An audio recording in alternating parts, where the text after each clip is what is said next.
আসসালামু আলাইকুম, সবাইকে স্বাগতম। আজ বেলা 2:30 বাজে আমাদের সকলের প্রিয় হাদি ভাইয়ের জানাজা সম্পূর্ণ হয়ে গেল।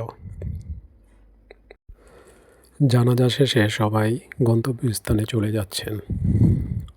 লক্ষ লক্ষ মানুষ আজ হাদি ভাইয়ের জানাজায় অংশগ্রহণ করেছেন। আমার এই 1 মিনিট ভিডিওতে দেখতে পাচ্ছেন কত মানুষ বের হয়ে যাচ্ছে, আর পুরো সংসদ ভবন এরিয়া খালি হতে প্রায় 1 ঘন্টা সময় লাগছে। হাদি ভাইয়ের জানাজা আজ ইতিহাস সৃষ্টি করল। এর আগে কখনো কারো জানাজায় এত মানুষ হয়নি। ইনশাআল্লাহ আমরা সকলে হাদি ভাইয়ের জন্য দোয়া করব। আল্লাহ পাক যেন হাদি ভাইকে মাফ করে দেন এবং জান্নাতের সর্বোচ্চ স্থান দান করেন।